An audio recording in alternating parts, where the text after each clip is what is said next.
Greetings, everyone. This is Afrometrics, research-based news show, and we're joined today by a rising scholar taking on some very important issues that permeate the African world today. And one of her areas of expertise that we'll be covering today is the topic of migration. Our guest is Zefitret Molla.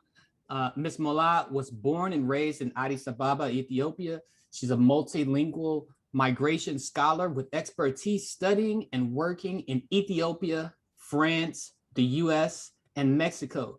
She's obtained her Bachelor of Laws in French Law and Political Science with a certificate in American law from the University Jean Moulin Lyon 3 in Lyon, France in 2018. In May of this year, she obtained her master's in migration studies from the University of San Francisco. Her research interests lie at the intersection of migration and race, Blackness, racial and gender oppression. And her most recent work looks at the hardships faced by Black African and Haitian migrants forced to remain in Mexico due to restrictive immigration policies. So, Ms. Molla, thank you for accepting my invitation and welcome to Afrometrics research-based news show. How are you today? Thank you for having me here and for giving me this opportunity to speak about my research. I'm doing well. Thank you. Well, I'm glad to hear that, and it's very interesting research. This is the kind of information that I think is uh, less well known, but seriously very important information that people should know, which is the kind of scholarship that I like to highlight on this show. So feel very happy to have you on the show. And given the background that you have, what I wanted to start out by asking you or inquiring about is one, the fact that you've taken a multinational route. You have been on all four hemispheres of the earth pursuing your scholarship. And what would you say are the biggest motivations behind your scholarly pursuits, your educational pursuits? So I think so I grew up in Ethiopia and I went to a French international school. So Ethiopia was not colonized by any foreign nation. So French or English weren't like our national languages. Our national language is Amharic. But very early on, I did see people from different parts of the world, like Asia, like other parts of Africa, Europe, Latin America. So I always knew that I wanted to have a more like international approach, not just in my day-to-day life, but also in my studies. And when I graduated high school and I moved to France, I think I moved to France at a time. I moved to France in 2014, which was really at the time when a lot of African refugees and asylum seekers and Middle Eastern refugees were also arriving on Europe's like shores. And for me, it was as someone who moved there I moved there as a student and I had a student visa and I got a residence permit to study in France.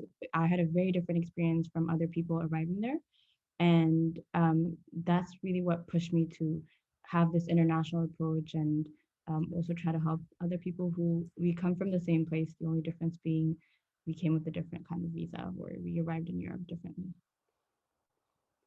Wow. I was going to ask you that how you became interested in the topic of migration. Yeah. So I moved to Lyon, France in 2014, and I was studying. I was doing a bachelor's degree in law and political science, and the humanitarian crisis happened, and so many people were arriving in different parts of France and different parts of Europe, and so the French government they did not have the resources to interpret for these refugees or for these asylum seekers. And I spoke English, which was spoken by a lot of these African refugees, and I also spoke Amharic, and a lot of Ethiopians and Eritreans were also arriving. So I think it was 2016 when I started working as a interpreter and translator. So I worked with like doctors, psychologists, social workers, lawyers, and the French Office for Immigration and Integration, and that's how I really started working with them. And then when I moved to the U.S. After graduation, since I was already interested in migration, I just figured I would worked for a refugee resettlement agency in the Washington, D.C. area in Maryland. And then I started this master's program. And through this master's program, I really got to see a different side also to migration. So going to Mexico and researching the experiences of Black, African, and Haitian migrants was a very different experience from what I had seen in Europe. And yeah. Wow. Well, I look forward to exploring that a little more, the difference you mentioned. Um, Before we go on, I did want to get a sense of your your interests. So one is the major issue is migration study. Um, what would you say are your major research interests at this time? Okay. Well, I think you already mentioned it, but yeah, so it's migration and race because for me, and there's also a lot of research that supports this that we can't just look at immigration or migration without looking at race because it's a huge part of even US immigration policies, but also European immigration policies. Like race plays a huge role, and immigration doesn't work the same way for people who are white and people who are brown or black. And so I'm very interested in my research interest is obviously immigration, but immigration does goes hand in hand with race. So that's why I always want to look at immigration from a racial point of view as well. And gender also plays a huge role once again because I think vulnerable populations, being a migrant or an immigrant by yourself makes you vulnerable in some ways. And if you're black and if you're a woman or yeah, if you come from these categories from these demographic groups, then it makes you even more vulnerable. So yeah, I would say my research interests are like immigration, race, gender, and I'm also interested in like education because once again educational equity is also very much linked to race. And yeah. Okay. And so from your perspective, how well represented would you say that African and Black migrant populations experiences are in migration studies as a field? I think just like any field, I think migration studies is also one of these fields where there isn't enough representation of Black migrants and Black immigrants experiences. And I think whiteness always takes over any field.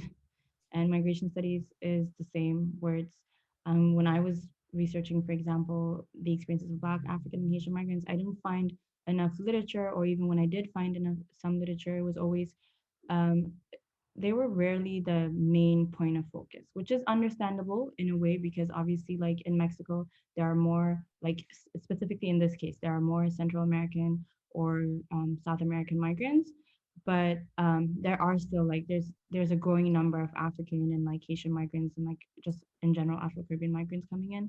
So I would say migration studies lacks sometimes that intersectional view, and I think it's important to advocate for all immigrants and all migrants at once, but I think it's naive to think that race doesn't play a role and to kind of not mention race and not mention blackness. I think it's naive and it doesn't really represent because all migrants' experiences are not the same. Depending on your race, your experience is going to be very different.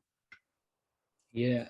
And it seems like your research is is contributing to filling in that gap and adding that lens, that extra lens, that not extra, but that important lens of intersectionality. So another question that to me comes from that is for people of African descent in general, Black people all over the world. Why do you think that it's important for people on the African continent and in the African diaspora to be aware of these the experiences of the migration experiences of lesser well-known populations of African people, like in Mexico? Because I think, well, for those of us who are in the US, like, so like Black people in the US, I think it's important because, I mean, there's a lot of oppression, obviously, of Black people in the US as well, but there is that being a US citizen is also a privilege in a way, because it means like you can exert pressure on your elected officials And I mean, recently the congressional, I think it was like maybe a year ago before the pandemic, the Congressional Black Caucus, they, part of them at least, like they took a trip down to the US Mexico border. And it was really to see the experiences of um, like Black migrants at the border. And I think it's important because nobody's going to fight for us as much as we will fight for us. So I think it's this unifying identity is wherever we come from as Black people, whether we live in Africa or we live in Europe or we live in Latin America, I think our race is one unifying identity. And even though depending on where we are right now or depending on our social status, we might have different experiences, that race factor is always going to be there. No matter how educated you are, it's always going to be there. You can't just like go away from it. So it's like, I think it's important to have that unifying identity and advocate for people who, for other Black populations who might not have the same privilege in a way. If that makes sense. Because I mean, I don't know. As someone who's an immigrant, I honestly feel like even though there's a lot of oppression in the U.S., but having some sort of U.S. paper helped me navigate Mexico, for example, where I guess like firsthand I was Black, but then as soon as I showed some U.S. papers, it was like, okay, you're Black, but you do come from a place of privilege. So I would get racially profiled, but then as soon as they saw my green card, my experience would be different. Wow, I want to ask you about that a little bit later. So wow, that's interesting. So definitely, and correct me if I'm wrong, but it sounds like it's important in terms of just Pan-African identity or African identity globally, as well as collective advocacy, which is interesting to me as well, because coming from Ethiopia, it seems like for the African continent, for the African diaspora, Ethiopia has always kind of symbolized that kind of a source of unifying identity, that unifying Pan-African perspective, globally. So interesting that you are continuing that perspective. So in preparation for our conversation, like I mentioned, I've been reading about Afro-Mexican history and learning about how far back Afro-Mexican identity and history goes. And so one of the things I wanted to ask you about, given that this is your area, is what, to understand, to put into context the current situation, the experiences of Afro-Mexicans and African migrants in Mexico, what are some of the important things that you think people need to know about the historical presence or experience of Black people in Mexico? Well, I think through my research, I realized that there's this misconception that there aren't really many Black people in Mexico. So when we think of like Afro-Latinx populations, we think of the Dominican Republic, Colombia, obviously Brazil, and maybe other countries. And it's true that there's a much bigger population of Afro-Colombians or Afro-Brazilians in their respective countries, but there's still a significant Afro-Mexican population. So there's recently the 2020 census in Mexico found that 1.5 million people identify as Afro-Mexicans or Black Mexicans, which is a number that could also be rising in the next time we have a census in 2030, for example. So in some states, which are mostly coastal states in Oaxaca, Guerrero, Veracruz, the Afro-Mexican population can represent up to 7% of the state's overall population. And in some villages or like some towns, that percentage is even higher. So yeah, so in terms of their history, obviously like Africans and Afro descendants in Mexico, they were forcibly brought to Mexico in the 16th century, or they came as part of expeditions of the Spanish. And the early colonial documentation at that time, it doesn't refer enough to their presence. So like there's like very minimal description of their experiences or cultural practices. So like the documentation really downplays their African religious traditions and or they're portrayed in a negative and or derogatory light. So this all like contributed to their racialization in Mexico in a way. But I think it's very important to remember, even despite all that, during colonial times, Afro descendants always had agency. They participated in the formation of colonial national societies and they were present in all aspects of Mexican society, like as laborers, militiamen, business owners, different parts of society, basically. And some of them had even acquired freedom, and they formed families with people from different ethnic groups and like indigenous people or Spanish people or mestizos. And at the beginning of the 18th century, so free Afro descendants were born, and they even had social status. I think the most important part in Mexico's history was probably the independence from New Spain, from Spain, basically, and then the 20th century revolution. And I think the reason today we see Afro-Mexicans not being recognized enough, or their contributions not being recognized enough, it really comes from this period in time, where even though during, for example, independence, they held very important like political positions, and one of the most known presidents of Mexico, its second president after independence, like Vicente Guerrero, he was of African descent, and he actually decreed the abolition of slavery. So they really played important roles during independence, but it's not mentioned as much as it should be. And because they're not mentioned in independence, and then when the revolution came in the 20th century, they're not mentioned, or their contributions are not mentioned enough, that really participated in their racialization and in their kind of alienation from the overall Mexican population. But I mean, even now when we go to Mexico, in some states like Veracruz, you find names of towns and it's Mandinga or Mozomba, and these are clearly African sounding like names, and they have African origins, like West African or Central African origins. And there are some towns, once again, in these specific states that are predominantly almost like 40% Afro-Mexican, which is huge, I think, for me at least. And Yeah. wait, sorry, yeah. Yeah. Okay.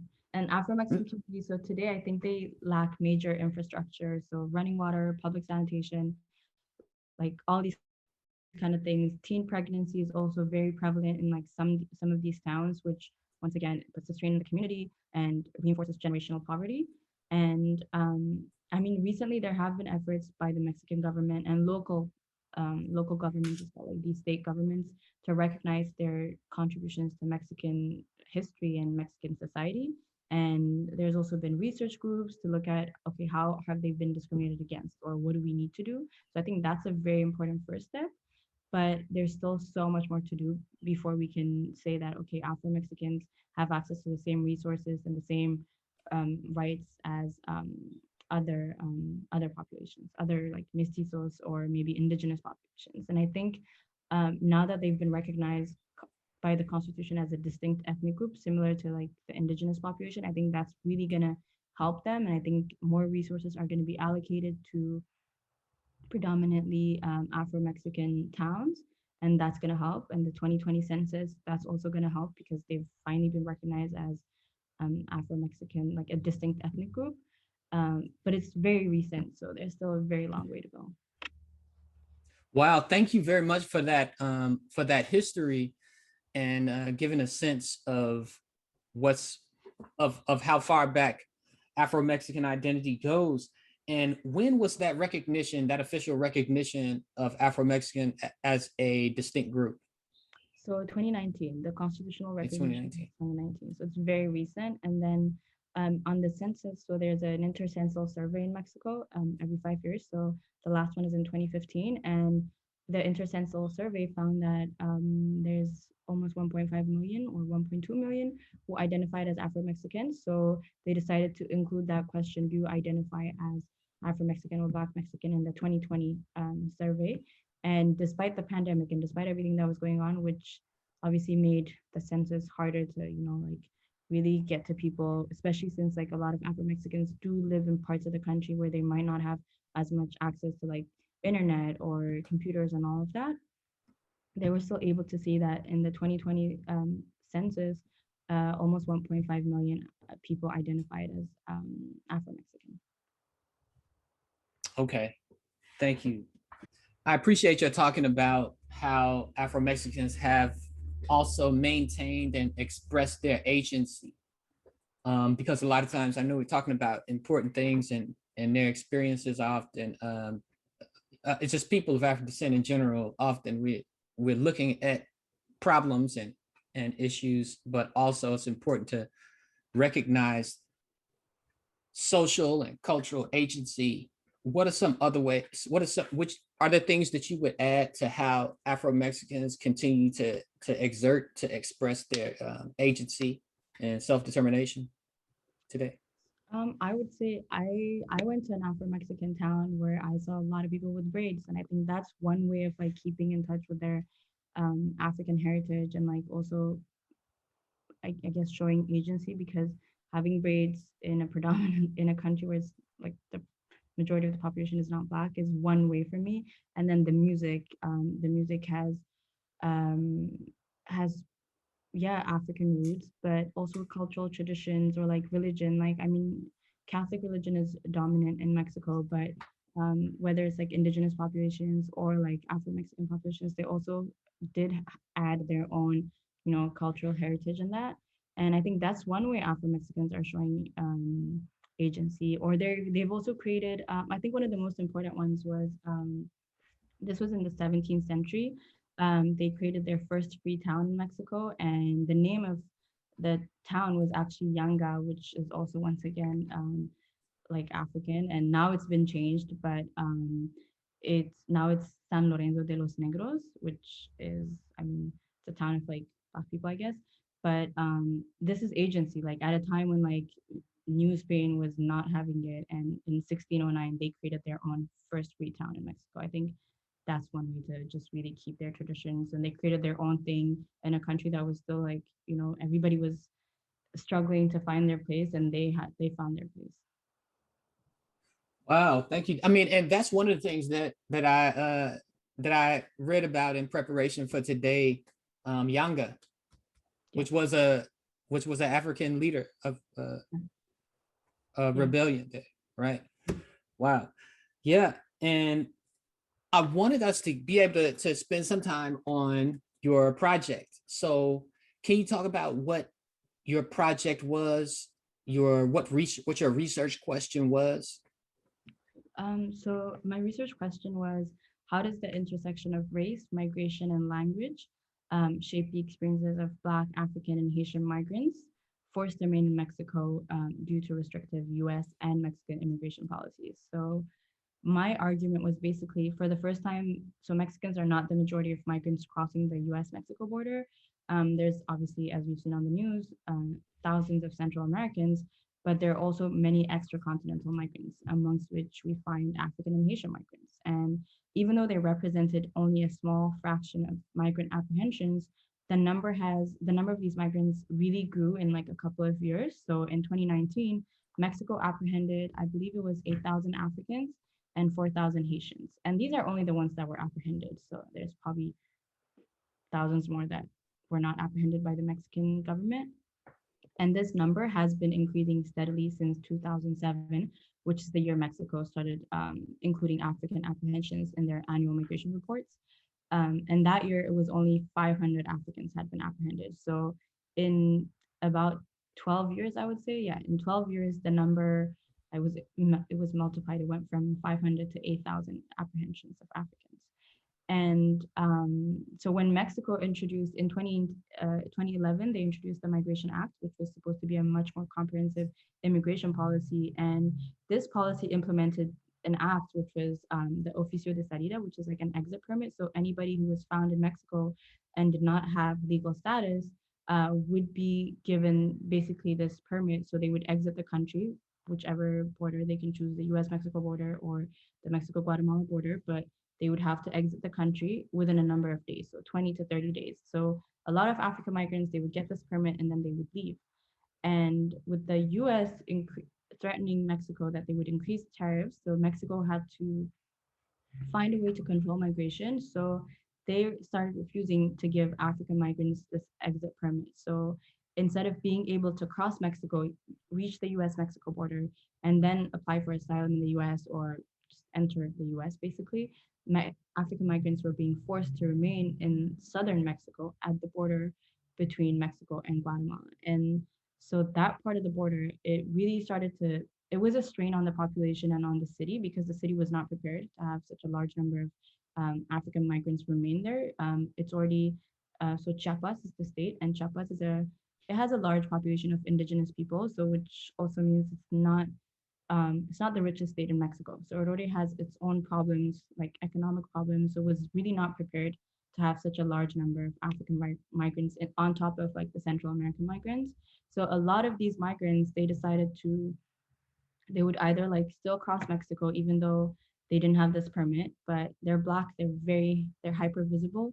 And so they would be in the bus and they would just get caught like a couple hours later and then like sent back. So this was a huge problem for many African migrants because they couldn't just pass as Mexican or any other, like they were very, very visible. And then they didn't speak Spanish. So they also had to find a way to go all the way to the US Mexico border without speaking Spanish.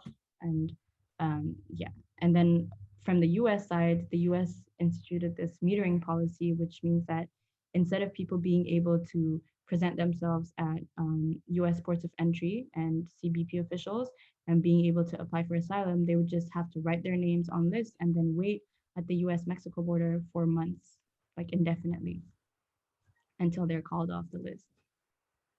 Yeah, that's basically the research.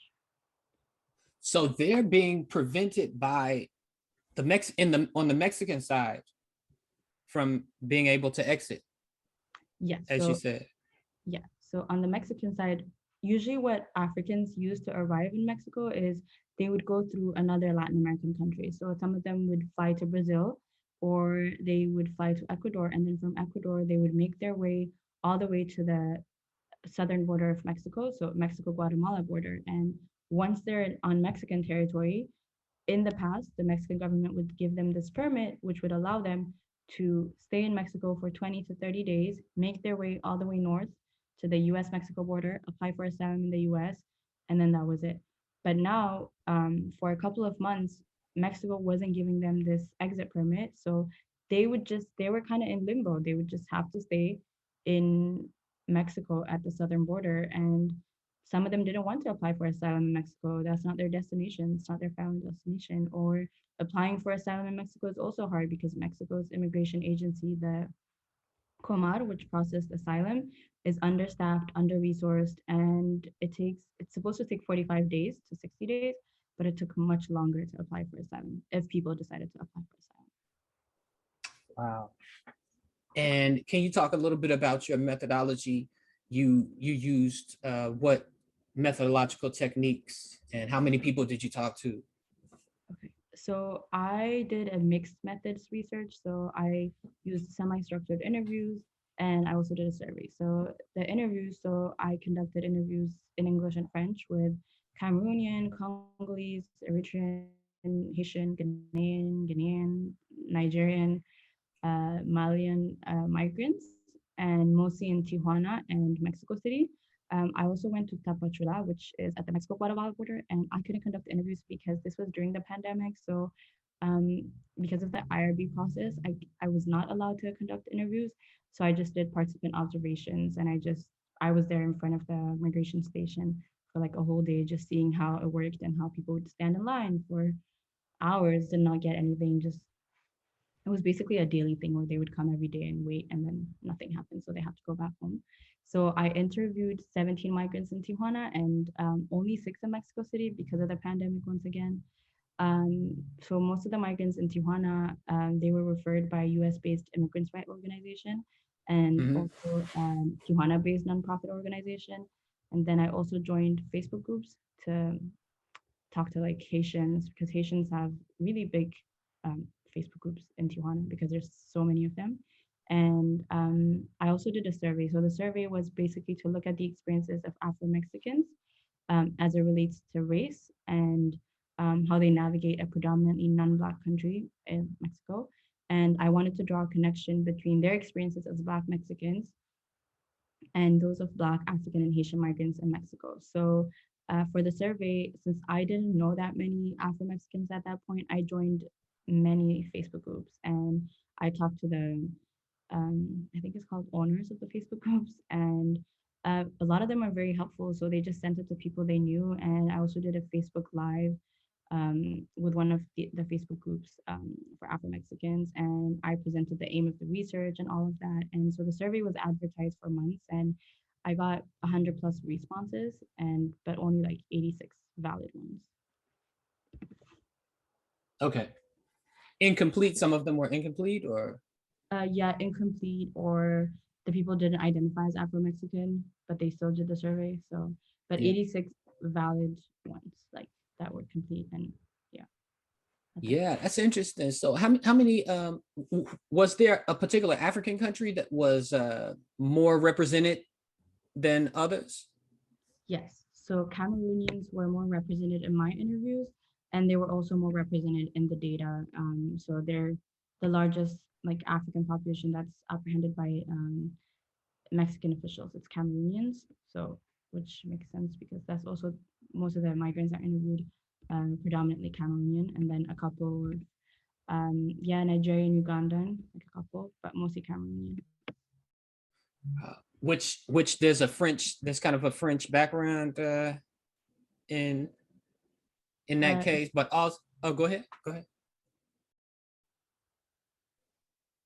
so the Cameroonians I interviewed, most of them were Anglophone, and they left Cameroon because, I mean, you've probably seen this on the news, but since I believe it's been like 4 or 5 years, there's kind of a conflict, like internal conflict between the English-speaking Cameroonians and French-speaking Cameroonians, and the government is French-speaking, so there's just been like conflict. So a lot of English-speaking Cameroonians are leaving Cameroon. That's the reason that they're overrepresented in the data in Mexico. So the Cameroonians who are in Mexico are actually more the English speaking. Right. Oh, okay. One or two that were French speaking, but obviously they also intermarry. So some of them are like they have maybe a father that's English speaking and then a mom that's French speaking. So they speak both. Okay. And one interesting thing that about your research that I saw was that you compared the experiences of Afro-Mexicans and those who were African and migrants in Mexico. What did you find in terms of that comparison between Afro-Mexican citizens and those who were African and Haitian migrants in Mexico? So basically, so that the reason I compared is I was trying to see if we could draw a connection between their experiences. And I was basically arguing that a country like Mexico, which is already struggling to not only recognize the historical contributions of its own Afro-Mexican, its own Black population, but also just giving them the same rights or same access to resources, like how can we really expect a country that's already struggling with its own population of Black Mexicans to treat African Black migrants differently or even better because these ones are not even Mexican, they don't speak Spanish, and they're clearly migrants. And so what I found is, so my survey had two different groups of questions. So the first group of questions, my survey for Afro-Mexicans, I looked at their experiences as Black Mexicans.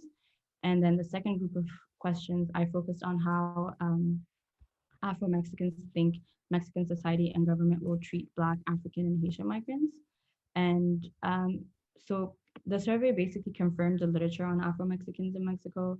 45% said they experienced racism from government officials such as the state, federal police, municipal police, immigration authorities.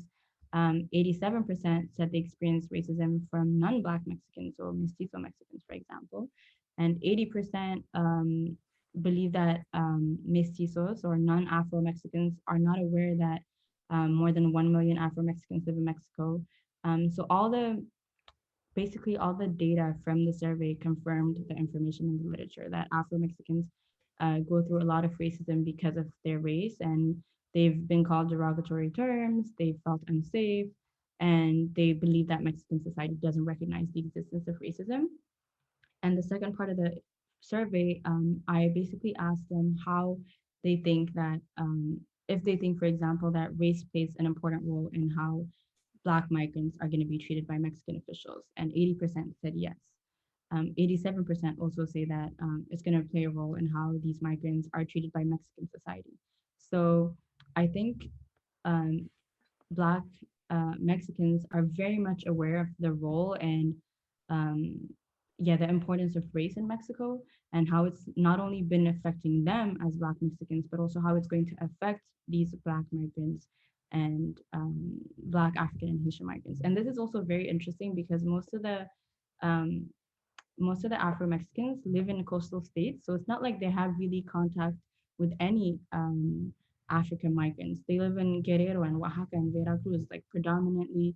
That's not where African migrants go. African migrants go to the south of Mexico and then they make their way to the north of Mexico. But without even having any contact with them, they're very aware that race is going to play a huge role in how these migrants are going to be treated because they've seen how much of a role it's played in their lives in Mexico. And I thought that was very like, interesting. That is very interesting. Another thing about your project is that you took an intersectional approach. What did you find? What did those experiences look like at the intersection of ethnicity, race, and gender? So I didn't look at gender as much because, Okay. and I thought that was kind of a limitation of this research study because I didn't incorporate as much like women identifying participants specifically for African and Haitian migrants. There were only three Okay. women participants, and that's because well, there's like different reasons, but so one of the reasons is because all the participants were referred by other participants, which were mostly men. So, and then the Facebook groups I joined for Haitians, for example, in Tijuana, were also predominantly men.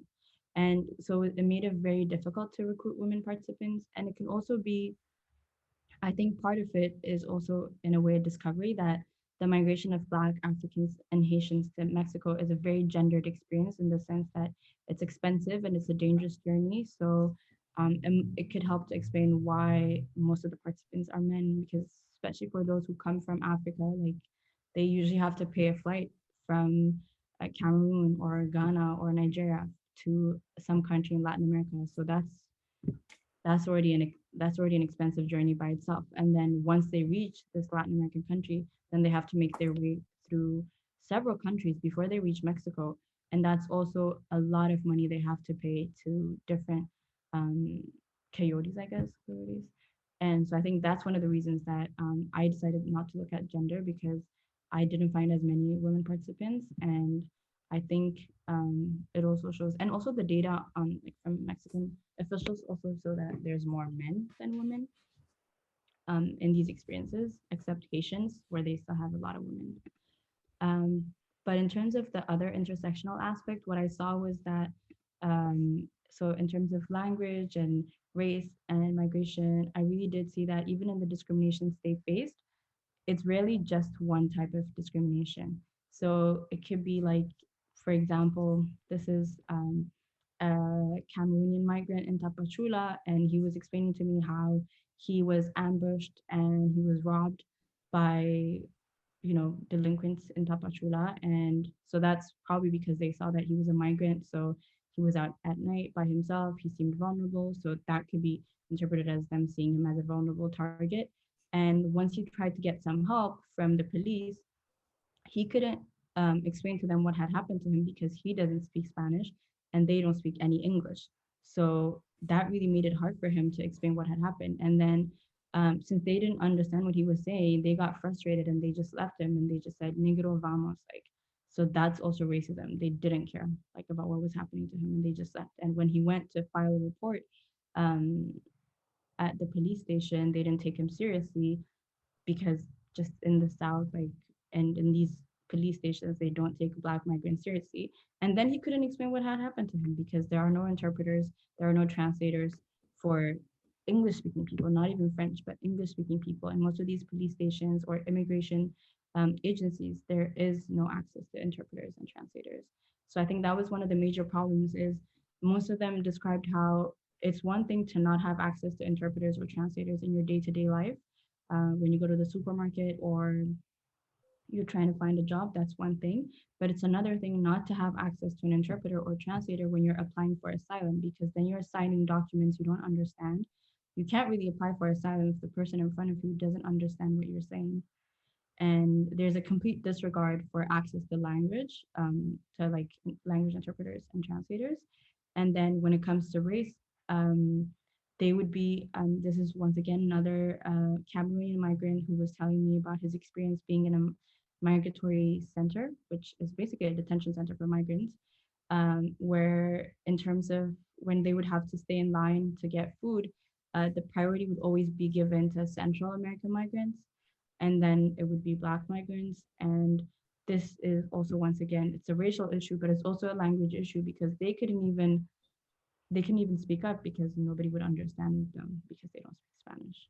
But then, and I initially I thought maybe this might be a one person case, but I talked to the others and all of them told me this is something that happens on a regular basis where um, priority is usually given to Central American migrants and then Black migrants. Wow, thank you. I appreciate you for pointing that out. And it sounds like you're explaining that there's a gender, that migration is gendered due to factors related to resources as well as safety. But the other thing that I think that your approach really highlights is that the kind of traditional intersectional approach, race, gender, it's different based on context. Because in this case, you have a really important intersection that it didn't necessarily include gender in this particular context, because the other intersections you highlight, race, citizenship, language, geography, are the more salient intersections here, which I think is really important for people for the use of intersectionality. Looking at a project like yours, I think is really important so people can see how the approach should shift depending on the context. So yeah, really appreciate that. It's very interesting to learn as well. One thing I wanted to ask you was this. So there's a lot of attention that went to, well, I wouldn't say even enough attention went to this, but for example, where you got your start in using your language to engage in humanitarian work in France, there was attention that was going to migrants and their experience across the Mediterranean.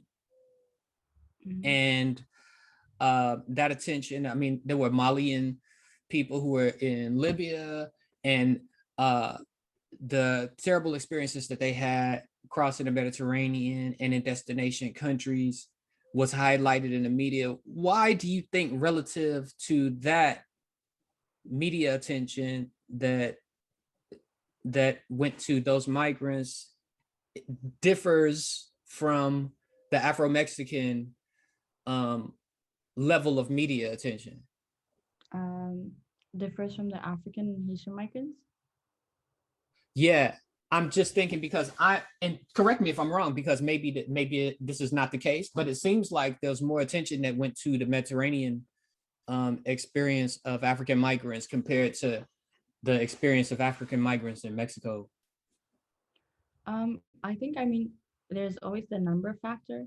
I don't have the numbers on the top of my head right now, but I mean, if I'm not mistaken, it really did seem like in terms of numbers, um, the ones that were arriving in Europe was just so much over such a long period of time. And Mm-hmm. then I guess in terms of the danger too, like so many people were dying in the Mediterranean. So it's really hard to like close your eyes on that. Whereas like here, it's like, I know some, like I was speaking to the African migrants and they were telling me how when they were crossing, so they would usually come from Ecuador. So from Ecuador and then make their way to Mexico. So there's the Darien Gap, which is a very dangerous jungle, and they've all talked about how they saw dead bodies, like dead African people, like in the Darien Wow. Gap. So there is some death, but it's much harder to document it because there's no one in the Darien Gap. There's been, I think, a couple of people who've tried, but the Darien Gap is just very dangerous for anybody, even journalists, because it's like I think there's a natural factor for danger, and then there's also different gangs or anybody that really wants to do you any harm can find you in that jungle. Whereas the Mediterranean, I think it's so much harder to close your eyes when it's happening literally in front of Europe and people are dying and people are arriving on the shores of Europe and like Spain and like Italy and you see them arriving, you're at the beach and then they arrive. So it's really hard to like close your eyes to that. Whereas this maybe because we don't hear of the people that die, because once they reach the US Mexico border, they live in deplorable conditions, but there is no imminent death, maybe. These are all theories, so I don't know for sure, but Yeah, that could that be makes sense though.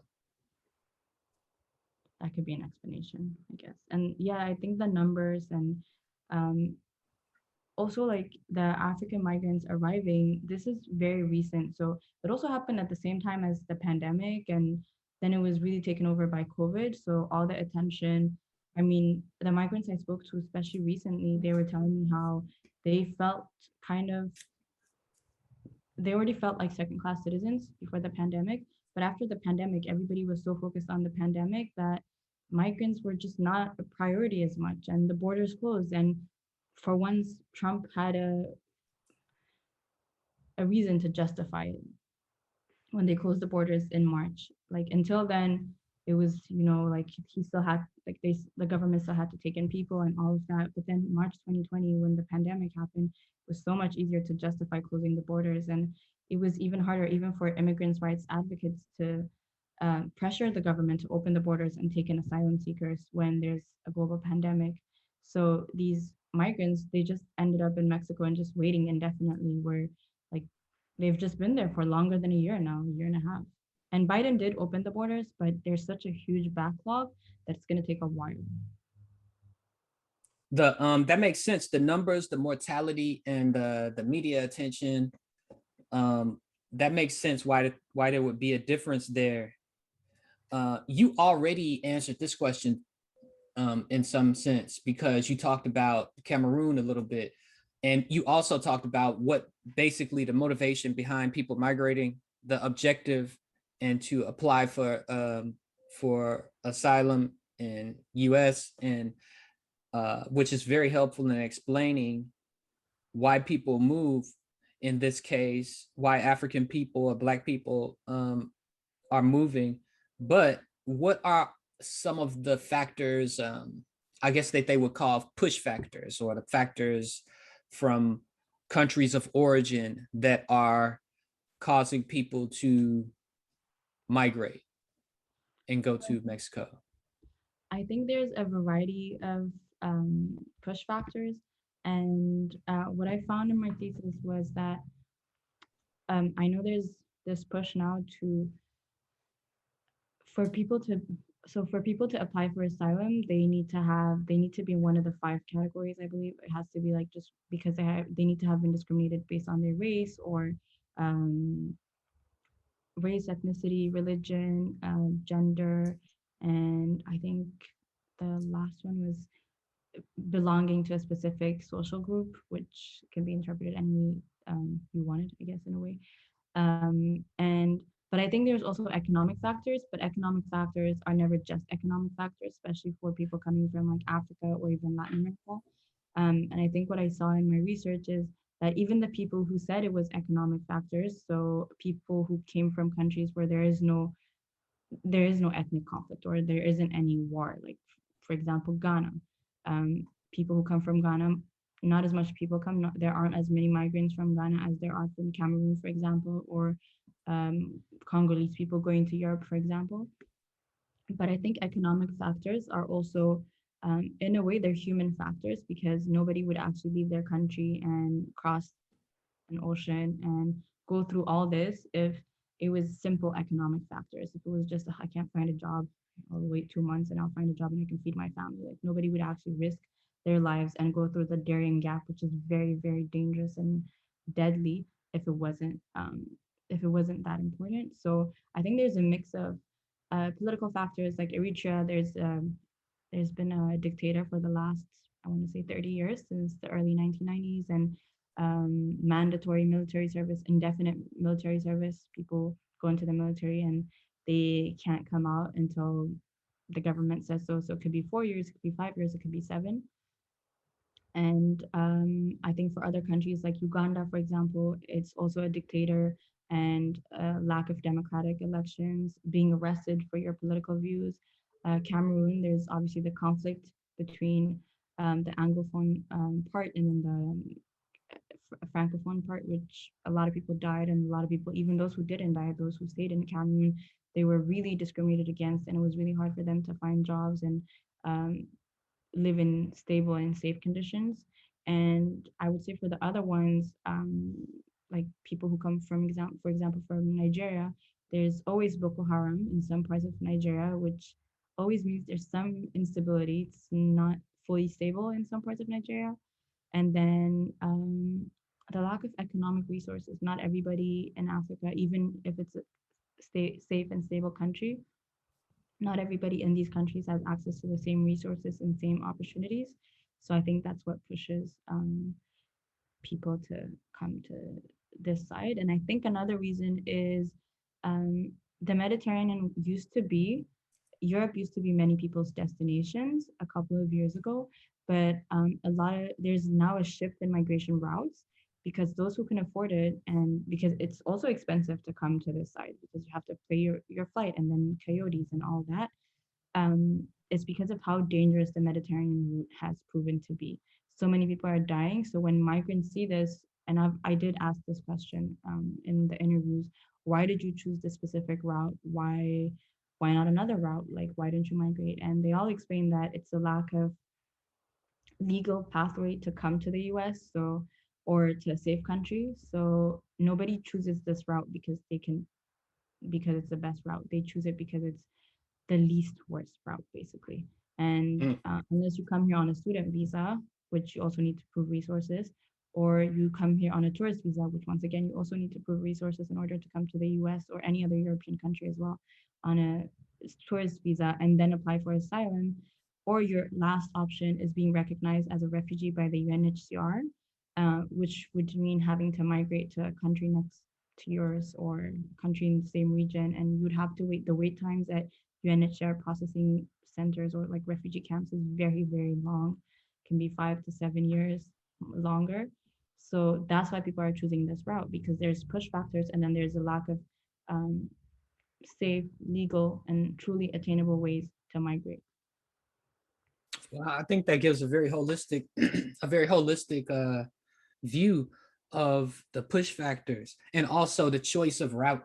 That's a question I didn't ask, but I wish I had. But yeah, that makes a lot of sense. I want to go back to your observations for a moment and ask you a question. You mentioned the culture among the Afro-Mexicans, and what I wanted to ask you was to talk a little bit more about that because one of the things that you can see a lot of cultural retention across the globe when it comes to people of African descent is in the area of religion, of spirituality. And what I wanted to do is just to ask you, what is it that you saw in the religion or spirituality that made you identify that as a place, a part of their culture where they continue to express their unique identity and heritage? So I didn't focus as much on religion.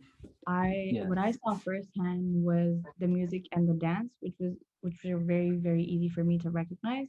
I mean, I had seen in the literature like where many anthropologists they've documented how there's a huge influence of African cultures on many ceremonial practices all over Mexico, but specifically also like in Afro-Mexican communities when it comes to dance, music, religion, and healing.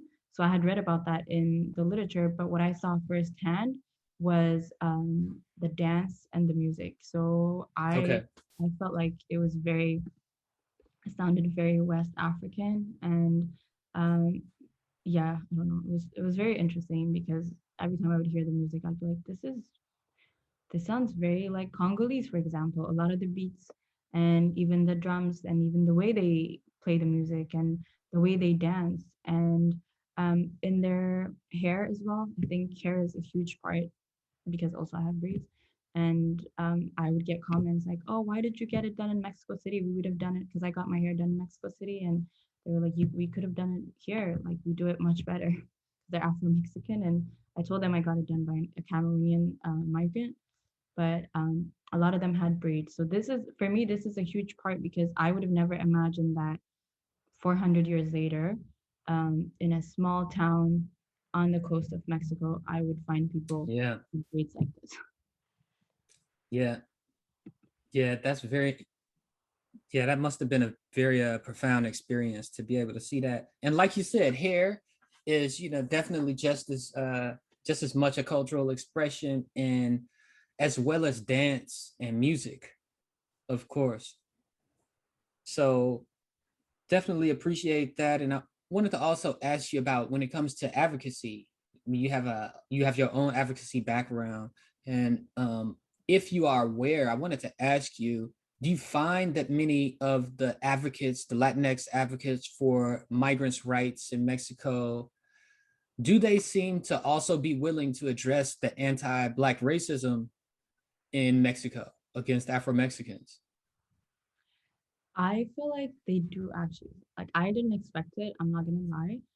Coming into it, I wasn't really expecting it, but they're actually much more aware than I thought they would be. So even in my interview, I asked a lot of the migrants if like for example, when it comes to racism, like who when did they experience racism, or who was at basically, yeah, who was making them experience racism, and a lot of them mentioned Mexican officials or Mexican society. But when it comes to shelters and staff at shelters and like advocates, they all mentioned, and these are the ones that were helped a lot by shelters, but also the ones that didn't receive that much help by shelters, and they all mentioned that um, that's the only place they actually got help. And especially in Tijuana, I've been to different shelters and different organizations, Mexican organizations who help migrants, and they're very much aware of the racism that Black migrants face and how it's very different from. They advocate for all migrants. They advocate for Central American migrants as well, but they're very aware of the race component and how their experiences of Black migrants are going to be different, because they've also seen how, for example, when it comes to access to employment, how Black migrants tend to get paid less for the same amount of work, less than Central American migrants, who also get Mhm. paid less than Mexicans. So it's kind of like everybody gets paid less than everybody, but also just in general, like even when they want to get employment, how they would face, because they would be the ones helping them. These advocates would be the ones helping them, and they saw it firsthand how, okay, it's really harder to help African migrants because people don't want to hire them as much or want to hire them at a much lower wage. So I think there's a lot to do, but I think in terms of advocacy, surprisingly, Latinx advocates and like Mexican advocates, at least, I can speak to that. In the research, I've seen that they are very much aware of the race factor more than Mexican society is as a whole. Okay, thank you for that, and that's good to hear, actually. And what are some of the policies or initiatives that you believe would be the most effective in protecting and supporting and improving the conditions of Afro-Mexicans and Black migrants in Mexico? I think in terms of Afro-Mexicans, I think the first step was obviously to constitutionally recognize them as a distinct ethnic group, which has been done in 2019, and then 2020 recognizing them as just as a distinct ethnic group in the census. And I think in terms of like day-to-day policies, I think for Afro-Mexicans, just raising awareness on their contributions and their presence. There's proof and like basically research in the literature that shows that Afro-Mexicans Mexicanness is usually contested as long as soon as they leave predominantly Afro-Mexican communities. So as soon as they leave like maybe Oaxaca and Guerrero and Veracruz, and they find themselves in other parts of Mexico where there aren't that many Afro-Mexicans. There's been instances where they've been asked, for example, to sing the national anthem to prove that they're Mexican, where there's this idea that they're not Afro-Mexican. So I think there should be more representation of Afro-Mexicans in sports and media and entertainment, which there is, and not just in a negative and derogatory light, but also in a positive way where they're also recognized as Afro-Mexican, not erasing their blackness. And then a general campaign, the same way there was a campaign in um, in 2019 and 2020, there was a campaign to really incite Afro-Mexicans to say they're Afro-Mexican in the census. I think there should also be a campaign, an overall like general campaign maybe to raise awareness that okay, there are Afro-Mexicans, like our country is like Mexico is diverse. It's not just one type of Mexican. It's like it's a very diverse country, and a kind of push away from that mestizo narrative, the idea that everybody's a mixture, and really focus on the fact that okay, there are indigenous people and then there's Afro Mexicans. So I think those would be the policies, and most importantly, in terms of access to school and all that, it's resources, just money, because just money goes a long way for these communities, and investing more in the schools, investing more in hospitals, investing more in roads, because some of these towns don't have the best roads, investing more in just infrastructure. And Mm, I think for Black migrants, there are also many things that can be done. Ideally, like Black migrants, similar to also like other migrants, are also going through the same thing. Central American migrants are also going through the same trouble of um, being able to apply for asylum at any US port of entry, which is a right they have, but it's a right they haven't been able to exercise lately. And they shouldn't have to write their names on a list and wait indefinitely in these border towns, which are known to be like, which have been identified by the US Department of State as level 4 threat risk, which is like similar to like Afghanistan or Yemen, like war-torn countries. So why would we want asylum seekers to wait in like border cities and towns where even people who live there don't feel safe and there's a lot of violence. So now that with Biden in office, this metering policy has been rescinded. So basically, there is no like list now, but it's still a huge backlog. So I guess putting in more resources to make sure that okay, we're really fighting against this backlog and making sure that people are not waiting any longer than they should. And in the meantime, for the migrants that have decided to stay in Mexico, they've already applied for residency and they're in Mexico. Um, and even the ones that also are still in the process, I think. So Comar, which is it's the immigration agency in Mexico which processes asylum, and I think that Comar is very understaffed and under-resourced. And I think the Mexican government should put in more resources to Comar so that whether it be Central American migrants or African and Haitian migrants, so they can apply for asylum and get asylum in a in a proper manner, not wait like months on end, but get it in like the allocated time, like 45 to 60 days. And the staff should also be better trained and culturally competent. So be aware that, okay, like, you know, the way they treat the migrants, it's not right. Outside of just granting them asylum or granting them any kind of legal status, like the way the migrants are being treated by Comar stuff is not right. And also providing interpreters, I think we can't expect the Mexican government to have interpreters for everything, but we can at least expect them to have interpreters and translators for the important things, which would be dealing with Comar, like applying for asylum, or the Instituto Nacional de Migración, which is also it's an immigration agency which basically apprehends migrants. And if you don't have legal status, they're the ones that detain the migrants. And since they don't have access to many interpreters either, usually they detain migrants and the migrants have no idea what's going on and they don't know when they're going to be released. So I think that's a major, interpreters and translators is a major funding issue. And I think the Mexican government should, you know, provide more funding, well-trained, culturally competent staff to both these organizations, and also the municipal police. And because the local police also interacts a lot with these migrants, especially in southern Mexico where these migrants first arrive, but also in northern Mexico while they wait until they can get into the US.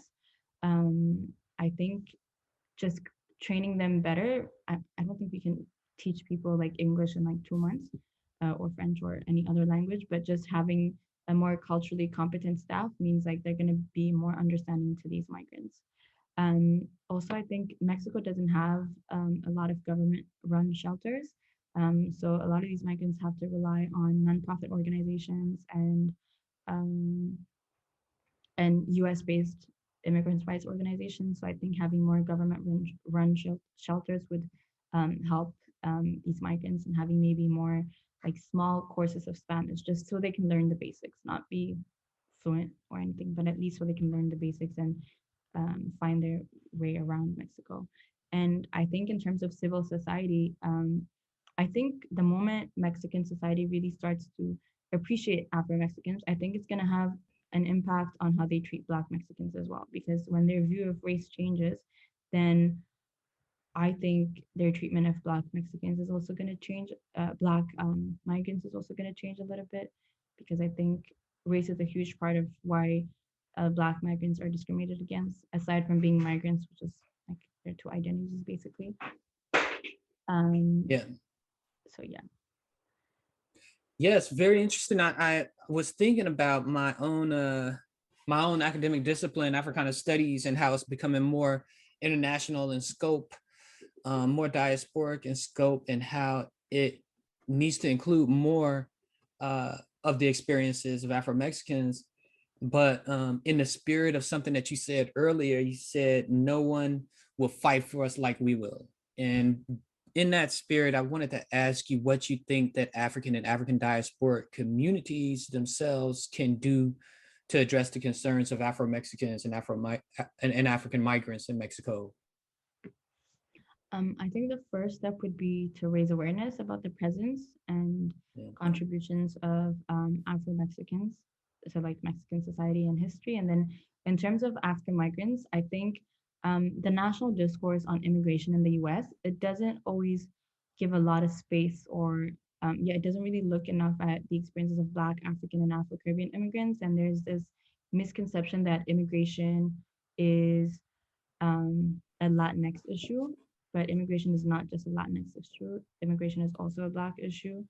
And there's some organizations working for this. So the Black Alliance for Just Immigration is doing great work at highlighting how, even when it comes to detention, even though Black immigrants, there aren't as many undocumented Black immigrants as there are maybe undocumented Latinx immigrants, they are incarcerated at a higher rate because they are Black. So we know how regular police stops end for Black people, and when it's a Black immigrant, it usually ends in incarceration as soon as they find out that that person is undocumented. So just making sure to include um, Black immigrants in the discourse on in the national discourse on immigration in the U.S. Mhm. Um, and then yeah, I think also like pressuring our local electives and just our elected officials um, to advocate for Black migrants. And just one example is when the diversity visa lottery was I came to this country as a recipient of the diversity visa lottery. And when it was being discussed in Congress like 2, 3 decades ago, um, the Congressional Black Caucus was, I think they were invited to comment on it. And immigration is not really seen as a Black issue. So they weren't really that into it, I guess. And usually immigration is like seen as like this Latinx issue or maybe an Asian issue. And I think if we really united and if we really saw it as, okay, race is like something that unites us as like Black people, whether we're African American and born here, or we're born in Africa, or we're born in different parts of the world, it's something that unites us. And immigration is also a Black issue.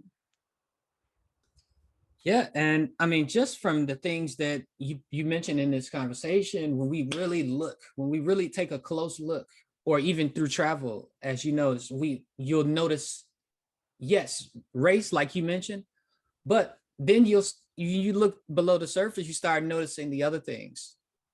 The religion is the spirituality, the hair, even, or music, traditions, naming, as you mentioned before, and the other things that connect us, and even the unique things that that distinguish us too.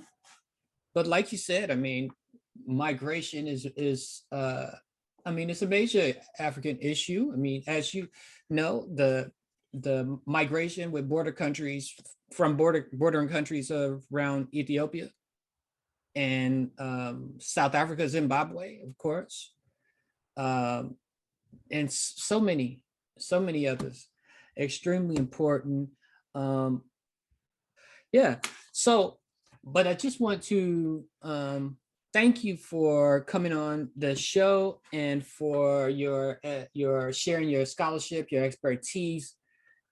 I want to ask you, just because people should, and I'm sure that they want to follow you and find out more about your and keep up with your future scholarship as well.